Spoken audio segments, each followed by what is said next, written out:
दुष्टों का नाश करने के लिए और भक्तों को आनंद देने के लिए। और आज सबसे पहले ही पूतना का नंबर लगा था। एक बात समझिए, पूरी भागवतम पढ़ेगा बात, कृष्ण लीला देखें तो भगवान जी किसी भी असुर को मारने के लिए किसी के पास नहीं गए। और विशेष बात है इसमें कि असुरों को मारने के लिए आए भी नहीं थे। उनका पहला उद्देश्य क्या था? परित्राणाय साधूनां, अपने भक्तों को आनंद देने के लिए।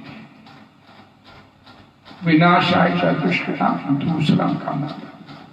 और अपने उस मंतव्य को पूरा करने के लिए भगवान स्वयं नहीं किसी के पास गए।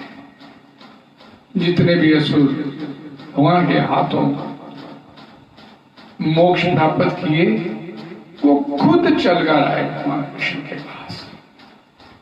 और ये पूतना भी खुद चल कर आई भगवान के पास। और पूतना कि कोई उसे रोक ना ले, ये एक योजनाबद्ध तरीके से, लेकिन उसे नहीं मानता कि उसकी योजना नहीं काम करेगी, भगवान की योजना काम करती है। और उसे किसी ने भी रोका नहीं। भगवान की मर्जी के बिना पत्ता नहीं हिलता, तो भगवान की मर्जी के बिना वो सीधा भगवान कृष्ण तक नहीं पहुंच गई। सब भगवान की व्यवस्था थी। कृपा जी लिखते हैं श्री भागवतम के साथ, भगवान की व्यवस्था थी जैसा उसे निर्विघ्न आने दिया गया, उसे रोका नहीं गया। असुर अपनी बुद्धि से सोचता है, लेकिन भगवान अपना काम करते चले जाते हैं। असुर सोचता है कि मैं निर्विघ्न पहुंच जाऊं भगवान कृष्ण के पास, गोद में लूंगा तो मार दूंगी इसे। और भगवान कहते हैं इसे बिना रुकावट अंदर आने दिया जाए, मेरे पास आने दे, अपने आप में इसका काम भगवान नहीं करना।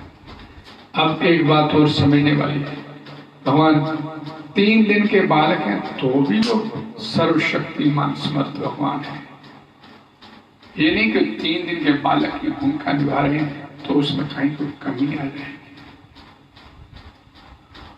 उस पूतना ने भगवान श्री कृष्ण को अपनी गोद में लिया और उसे अपना स्तनपान कराने के लिए अपने गोद में लेके उसे इस बहाने बैठ गए। ये श्लोक जो आज हमने पढ़ा जहां,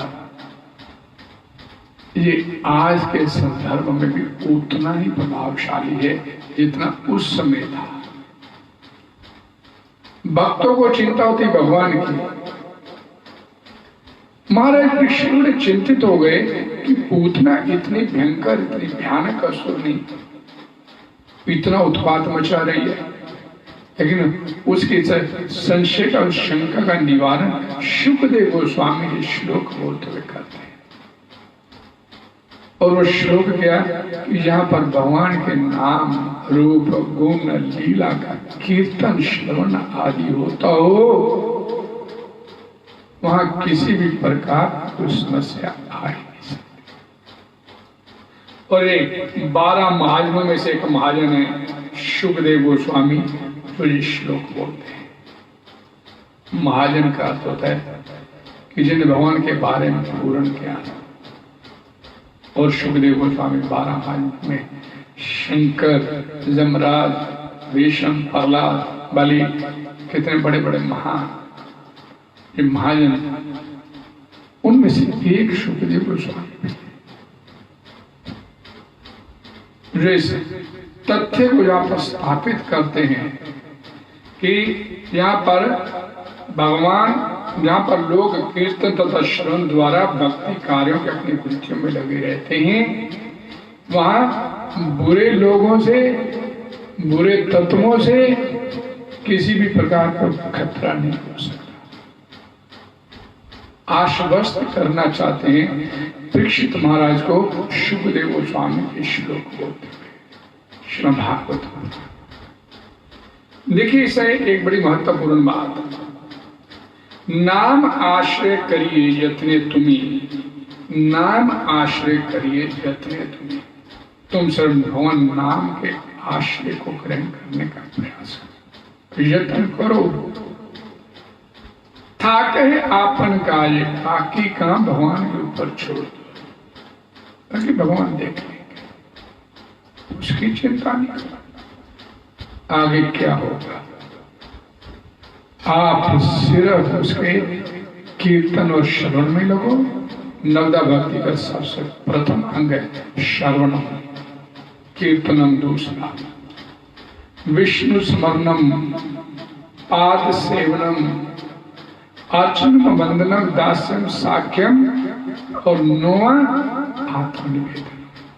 भक्ति के ये 9 अंग, और जिनमें से जहां पर इसका वर्णन किया गया कि जो लोग भगवान के नाम रूप गुण लीला का श्रवण और कीर्तन करने में लगे रहते हैं, वहां किसी भी प्रकार का संकट, किसी प्रकार की समस्या नहीं आ सकती। और यहाँ पर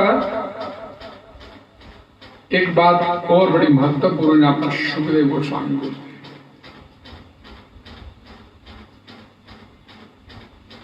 कि भगवान ने कैसी व्यवस्था किया उसे नंद भवन में प्रवेश करने की।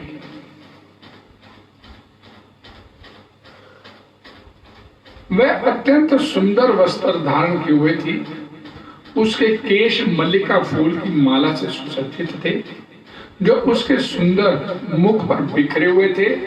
उसके कान कुंडल चमकीले थे और हर व्यक्ति पर दृष्टि डालते हुए आकर्षक ढंग से मुस्कुरा रही थी कि किसी को उसके ऊपर शक ना हो, संदेह ना हो। लेकिन अपनी तरह से तैयारी करके आ रही है कि किसी को संशय ना हो, मेरे ऊपर कोई सवाल ही ना करे। उसकी सुंदरता ने ब्रज के सारे निवासियों का, विशेष रूप से पुरुषों का ध्यान आकृष्ट कर रखा। और जब गोपियों ने उसे देखा तो उन्हें सोचा कि हाथ में कमल का फूल लिए लक्ष्मी जी अपने पति कृष्ण को देखने के लिए आई है। हरे कृष्णा। और उससे और महत्वपूर्ण बात शुकदेव गोस्वामी बोलते हैं,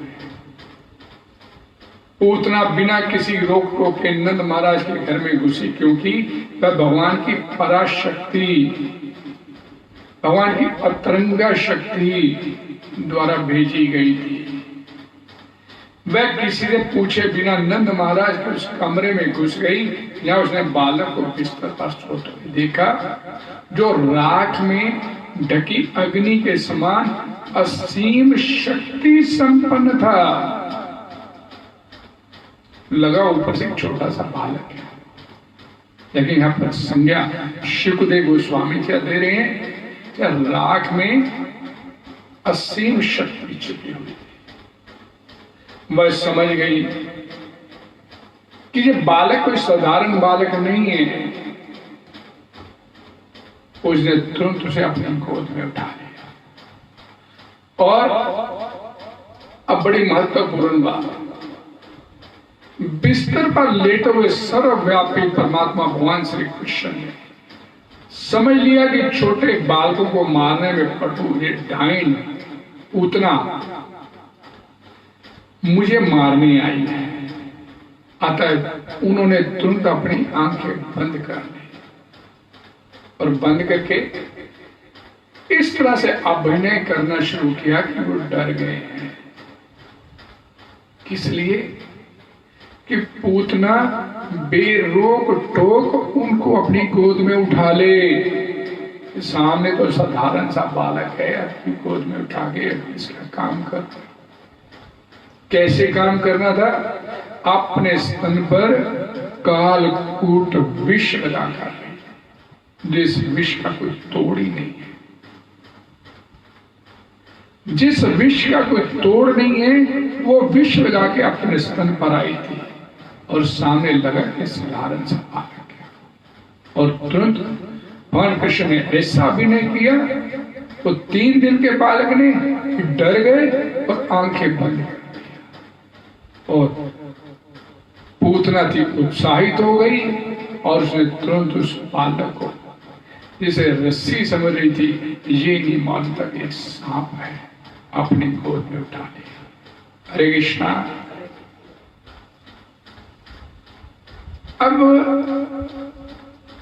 भगवान श्री कृष्ण को स्तनपान कराना शुरू किया और स्तनपान कराने के साथ ही भगवान ने उसका स्तनपान ये सोच के कि माता का कार्य करने आई है। भगवान ने भगवान और भगवान के भक्तों में विशेष गुण है, वो किसी का दोष नहीं देखते, वो किसी में दोष नहीं देखते, वो गुण देखते। भगवान और भगवान के भक्त उन्होंने ये नहीं देखा भगवान ने कि ये विष लगाकर मेरे को मारने के लिए आए, इसलिए सोचा कि ये मेरे को दूध पिलाने के बहाने आए। और जैसे उसने अपना स्तन भगवान कृष्ण के मुख में डाला और भगवान कृष्ण ने उसके स्तन पे लगे हुए कालकूट विष के साथ उसके प्राण भी चूस दिए और वही वो सा मुंचा मुंचा छोड़ दो इसी चिल्लाती ये चिल्लाती हुई तुरंत वहां से खड़ी हुई। लेकिन भगवान में एक गुण है कि भगवान जब कभी किसी को पकड़ ले तो वो नहीं छोड़ते। हमारे एक वृंदावन में कथा चल रही थी, उस कथा में एक महात्मा कथा करते बता रहे थे कि जब भी आप कभी वृंदावन में आओ तो भगवान श्री कृष्ण के साथ हमने एक संबंध जोड़ के जरूर जाओ। उसे अपना पुत्र बना लीजिए, उसे अपना सखा बना लीजिए, उसे अपना पिता बना लीजिए, उसे अपना माता बना लीजिए, उसे अपना कोई भी संबंध जोड़ के जरूर जाओ वृंदावन में चलिए। आप कोई भी संबंध उसके साथ जोड़ के जाओगे, वापिस चले गए, भले ही आप उस जोड़े हुए संबंध को, बनाए हुए संबंध को भूल जाओ वापिस अपने घर आकर, लेकिन कृष्णा जो आप उसके साथ संबंध बना के आए थे वो उस संबंध को भूलता नहीं है, क्योंकि कृष्ण को संबंध बनाना आता है तो कृष्ण को संबंध निभाना भी आता है। वो नहीं संबंध तोड़ता किसी से, और एक बार वो किसी को पकड़ ले तो फिर उसे छोड़ता नहीं है। और यही बात अब यहाँ पूतना के साथ हो रही है। पूतना बोलती सा मुंचा मुंचा अलम इति प्रभाषणी, चिल्लाते हुए कि मुझे छोड़ दो, मुझे छोड़ दो, चिल्लाते उठकर भागने लगी। कृष्ण उसके स्तन पर थे, उसकी छाती पर बैठे हुए थे, बाहर की ओर भागी और जितनी तेजी से भाग सकती थी अपनी जान बचाने के लिए, क्योंकि कृष्ण उसके प्राण को हर रहे थे, उसके प्राण को चूस रहे थे। और आगे जाते जाते पूतना वही चरागाह पे आके ढेर होकर गिर गई और 12 कोस लंबा उसका जो वास्तविक असुरनी का शरीर था उसी समय वहां पर प्रकट हो गया। और 12 कोस लंबा उसका जो शरीर जितने भी पेड़ों पर गिरा वहीं के वहीं धराशायी चले गए।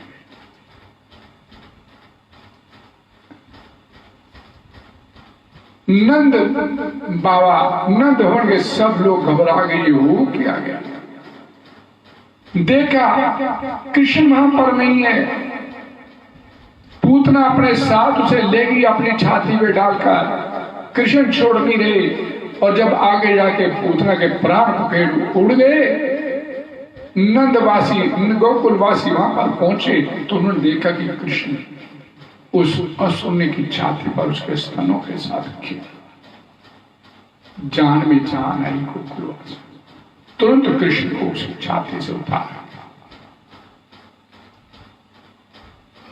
और वापिस उसे अपने गोकुल नंद वन में लेकर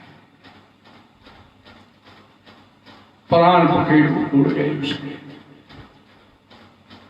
लेकिन ये पूतना थी कौन? जिसे भगवान ने शुकदेव गोस्वामी बोलते हैं कि मारने के लिए आई थी, लेकिन उस असुरी को, पूतना को भगवान ने धाया की गति प्रदान की, अपने लोक में ले गए। एक बड़ा सुंदर इसमें श्लोक आता है श्रीमद् भागवतम। अहो बकीयम स्तन कालकूटम जिज्ञास्य आया अपि असाधो लेबे गति धादृचिताम ततो अन्यम कम वाद्यालु शरणम वर्गे। ओ भला मैं उनसे अधिक दयालु किसी और की शरण कैसे ग्रहण करूंगा जिन्होंने उस असुरी पूता को माता की धाता की गति प्रदान कर दिया, यद्यपि वे कृतघ्न थी और उसने अपने स्तन पे पिलाए जाने के लिए घातक विष क्या किया। अहो बकीयम स्तन कालकूट, इससे दयालु और कौन भगवान हो सकता है?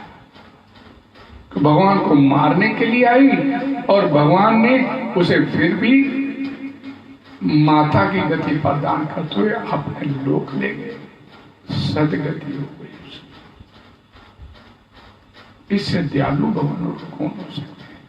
और मैं किसके शरण ग्रहण करूं?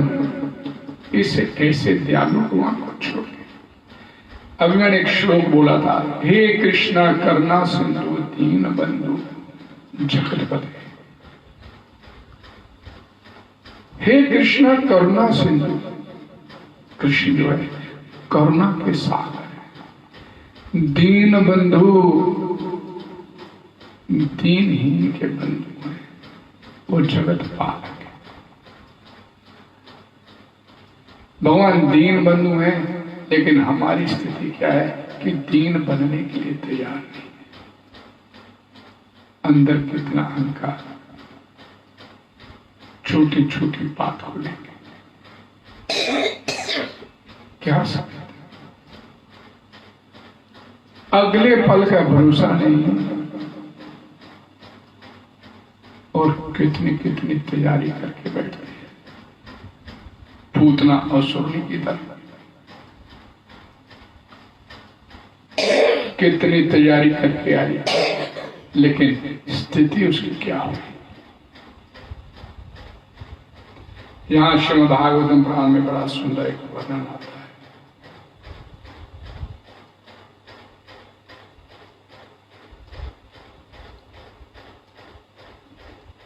भगवान कृष्ण द्वारा स्तन पर दबाव डालने से अत्यंत व्यथित पूतना ने अपने प्राण त्याग दिए। हे राजा परीक्षित, वह अपना मुंह फैलाए, अपने हाथ पांव पसारे, बाल फैलाए, अपने मूल राक्षसी रूप में गोचर में गिर पड़ी, मानो इंद्र के वजह से बत्रा सो गिर गया। साधारण असुरी नहीं, ये कौन थी वास्तव में? नारायण भगवान इस बारे में कथा करते हुए नारद मुनि द्वारा ये पूछे जाने लगा कि पूतना जिसको एकदम सीधा भगवान का सानिध्य प्राप्त हुआ, ऐसा कौन सा इसका कर्म था कि ये सीधा भगवान के सानिध्य में आई और भगवान ने उसे धाया की गति प्रदान कर। भगवान नारायण एक कथा नारद जी को सुनाते हैं। जब भगवान श्री हरि ने वामन के रूप में बलि महाराज के उस यज्ञ स्थल पर प्रकट होकर 3 पग भूमि मांगी थी। जब भगवान वामन देव प्रकट हुए बलि महाराज को छलने के लिए, 3 पग भूमि मांगी, एक बड़ा सुंदर वामन बौने का रूप बनाकर जब भगवान उस यज्ञ स्थल पर प्रकट हुए तो वहां पर मौजूद जितने भी लोग थे उस रूप से बड़े प्रभावित हुए और उस छोटे से भट्ट ब्रह्मचारी को देखकर वहां पर मौजूद बलि महाराज की बहन रतनमाला उस रूप भगवान के सुंदर रूप के ऊपर इतना मोहित हो गई, तो मन में जब भाव आ गया कि ये बालक अगर मेरा बालक होता तो मैं इसे स्तनपान से दूध पिला दिया। ये मन में भाव आया। ईश्वर सर्वभूतानां हृदयेषु अर्जुन तिष्ठति, हम सर्वस्य हृदये सर्वनिष्ठो मता स्मृति ज्ञानम अपानम च। मैं अंदर से संकल्प विकल्प पैदा करता हूं, भगवान बोलते हैं। मैं हर एक जीवात्मा के हृदय में बैठा हूं, हृदय की बात भी जानता हूं। उस रतनमाला ने, बलि महाराज की बहन ने मन में ये इच्छा आई कि ये सुंदर बालक मेरा होता तो मैं इसे दूध पिला दे। इतना सुंदर बालक, ये मन में एक इच्छा, कामना उस समय बलि महाराज की। लेकिन जब भगवान वामन देव ने उसी यज्ञ स्थल पर बलि महाराज को छलिया, उसका सर्वस्व उससे छीन लिया गया, तो उसी रतनमाला के मन में जो भाव आया, दिल करता है, मन करता है, इस बालक को मार दूंगा, इसके प्राण ले दूंगा। ये अगले पल जब भगवान वामन देव ने बलि महाराज को चला, तो अगले पल उसके मन में इसी कामना, इस बालक में वध कर। और उस समय ये जो अभिलाषा, ये कामना जो उत्पन्न हुई, उसने साकार रूप लिया इस द्वापर युग में। वही रतनमाला, बलि असुर कुल से थे, वही रतनमाला जब द्वापर में भगवान श्री कृष्ण आए, लीला पुरुषोत्तम आए, तो अब उसकी इस इच्छा को पूरा करने के लिए पूतना भी आई। वही रतनमाला पूतना के रूप में तुम्हारा, उस अधूरी रह रही इच्छा को पूरा करने के लिए भगवान ने उसे द्वापर में अवसर प्रदान किया, क्योंकि उसने भगवान को दूध पिलाने की इच्छा लाई और भगवान को मारने की भी इच्छा की। उसी इच्छा के फलस्वरूप आज पूतना भगवान श्री कृष्ण के हाथों में प्राण त्याग के भगवान के धाम को प्राप्त हो गई। और महाराज परीक्षित शुभदेव गोस्वामी से एक कथा सुन रहे हैं, और जब ये कथा सुना तो भगवान के उस पूतना वध की इस कथा को सुनकर मन अभिभूत हो गया, प्रसन्नचित हो गए। यहाँ पर भगवान के नाम रूप गुण लीला का कीर्तन होगा, श्रवण होगा, वहां पर किसी भी प्रकार की कोई समस्या नहीं आ सकती। ये श्लोक आज के संदर्भ में उतना ही प्रभावशाली है जितना प्रभावशाली उस समय महाराज परीक्षित के संशय को दूर करने के लिए शुकदेव गोस्वामी ने बोला था।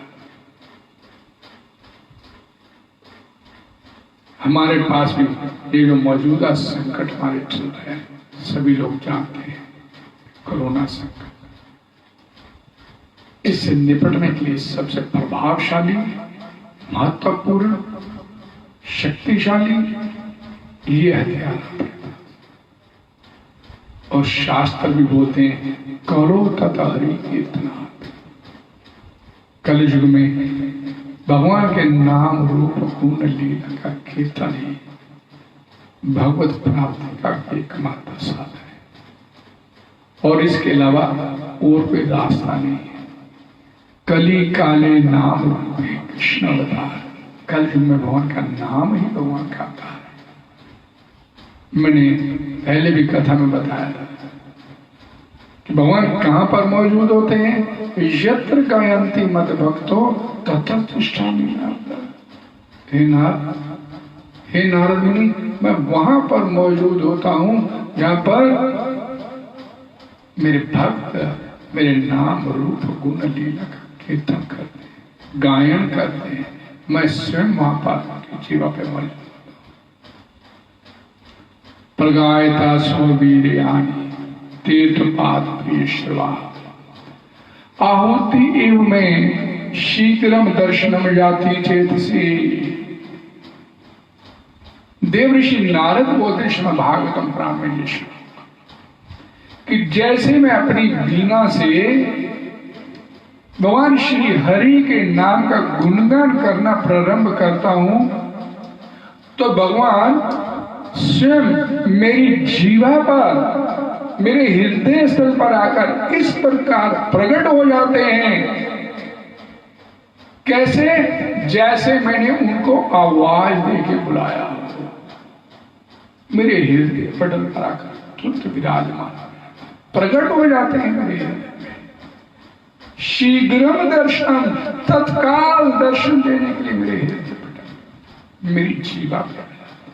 जैसे मैं नारायण नारायण का उच्चारण करता हूं, कृष्ण कृष्ण का उच्चारण करता हूं, तो भगवान तत्काल में सारे प्रकट।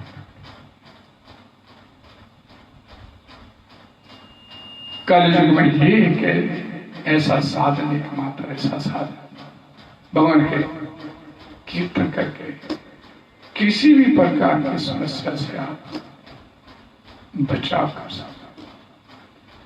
स्वल्पमपि यस्य धर्मस्य त्रायते महतो भयात्। भगवत गीता में भगवान बोलते हैं, एक बार तू हरे कृष्णा भी बोलेगा, हरे कृष्णा भी बोल देगा तो मैं उसका भी तेरे को फल प्रदान करूंगा। इससे दयालु भगवान। अब ऐसे भगवान के चरण कमलों को छोड़ के अगर हम सोचे कि भव सागर को अपने तरीके से पार कर लेंगे और किसी साधनों से तपस्या व्रत आदि से, तो कुत्ते की पूंछ पकड़कर समुद्र पार करने में बात हो जाए।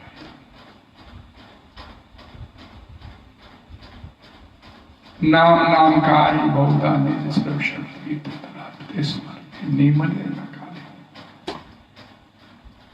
भगवान बोलते हैं, मैंने असंख्य नाम में और उन नामों में मैंने अपनी सारी शक्तियां भर दी। राम से बड़ा राम का नाम, मैंने अपनी सारी शक्तियां उसमें भर दी। और इन नामों का उच्चारण करने के लिए किसी भी प्रकार को कोई नियम बंधन भी नहीं है, कोई विधि निषेध भी नहीं है। कैसे भी येन केन च प्रकरेण, उठते बैठते खाते पीते सोते जागते किसी भी तरीके से इन नामों का उच्चारण अपने जीवन से कर, इसी से कल्याण हो जाए। ये एकमात्र रास्ता जो द्वापर युग के अंत में सुखदेव गोस्वामी ने बताया था, आज भी वही रास्ता उसी तरह उतना ही प्रभावशाली, उतना ही शक्तिशाली आज भी आपके पास। इस नाम की शरण ग्रहण कीजिए और इस भव सागर, इस संकटों से बाहर निकल भगवान का गुण कीजिए। हरे कृष्णा हरे कृष्णा हरे कृष्णा कृष्णा कृष्णा हरे हरे, हरे राम राम राम हरे।